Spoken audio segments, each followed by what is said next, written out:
वफाकी वज़ीर इत्तलात अताउल्लाह तारड़ ने भी हमें ज्वाइन किया है। अताउल्लाह तारड़, बहुत शुक्रिया आपके वक्त का।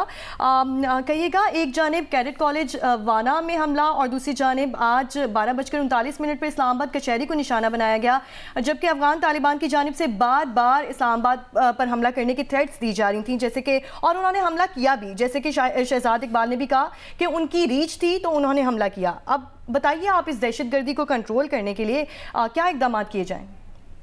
तो ये तमाम हमले अफगान तालिबान रजीम की सरजमीन के बगैर, उनकी सपोर्ट के बगैर, उनकी सहूलतकारी के बगैर ये मुमकिन नहीं है। और ये अब बहुत अरसे से ना सिर्फ उनकी सरजमीन इस्तेमाल होती आई है, बल्कि जितने दहशतगर्द या उनके जो हैंडलर हैं वो पकड़े जाते हैं तो उसमें कोई ना कोई अफगान शहरी बीच में शामिल होता है। और इसकी बड़ी नाकाबिले तरदीद सबूत जो हैं वो हमारी लॉ एनफोर्समेंट एजेंसीज के पास मौजूद हैं। और जिस तरह आपने देखा कि कल वाना वाला मामला हुआ और एक ऑनगोइंग सिचुएशन है, उसमें अल्हम्दुलिल्लाह अभी तक सिचुएशन अंडर कंट्रोल है। हमारी जो लॉ एनफोर्समेंट एजेंसीज हैं, सिक्योरिटी एजेंसीज हैं, उन्होंने काफी हद तक उस सिचुएशन पे काबू पा लिया है। बट एक ऑनगोइंग डेवलपमेंट है जो लगता ये है कि अफगान तालिबान रजीम की ईमा पे और उनके जो हिमायत याफ्ता लोग हैं उनकी तरफ से की जा रही है। और ये जो इस्लामाबाद में हुआ वो इंतहाई अफसोसनाक है कि कचहरी के बाहर एक जो खुदकश बमबार था उसने अपने आप को ब्लो अप किया। तो ये इसके ताने बाने तो बड़ी वजाहत के साथ मिलते हैं भारत से। और भारत के अंदर आपको पता है कि एक ये सोच मौजूद है जो ना सिर्फ अफगान तालिबान को सपोर्ट करती है बल्कि टीटीपी के हिमायती भी बहुत सारे, वो एक अफगान और भारत का नेक्सस है।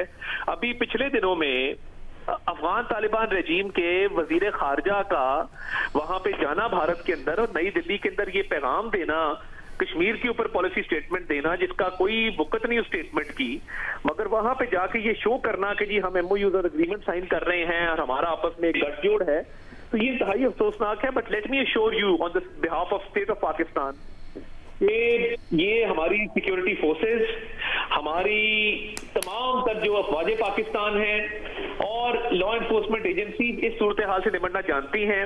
और हम बहुत मरतबा अल्लाह का शुक्र रहा है कि बहुत बड़े नुकसान से बचे हैं। आज भी कीमती जानें जाया हुई, हमारे 12 शहरी शहीद हुए, उसमें हमारे जो कोर्ट के साइलिन थे, कुछ वकला थे। इंतहाई अफसोसनाक है, मगर रियासत जो है वो ना सिर्फ इसका सदेबाब करेगी बल्कि इस दहशतगर्दी की कार्रवाइयों के पीछे जो भी अनासर है उन तक पहुंचा जाएगा, उनको कैफरे किरदार तक पहुंचाया जाएगा। और ये जो साजिश है अफगान और इंडियन बैक्ड फितना अल खवारिज और फितना अल हिंदुस्तान की, इनको नाकामी का सामना करना पड़ेगा। पाकिस्तान देखिए एक सॉवरेन स्टेट है और पाकिस्तान का एक सिक्योरिटी पैराडाइम है, पाकिस्तान की एक सिक्योरिटी की कैपेसिटी है और ये इसलिए सॉफ्ट टारगेट्स के पीछे जाते हैं बिकॉज इनकी कैपेसिटी हार्ड टारगेट्स को हिट करने की बहुत हद तक कम हो चुकी है। तो इसलिए ऐसे सॉफ्ट टारगेट्स की तरफ जाते हैं। तो इसका मतलब ये है कि ये आखिरी दमों पे हैं, इनसे मजीद जो है वो इस तरह की कार्रवाइयां ना हो पाएंगी।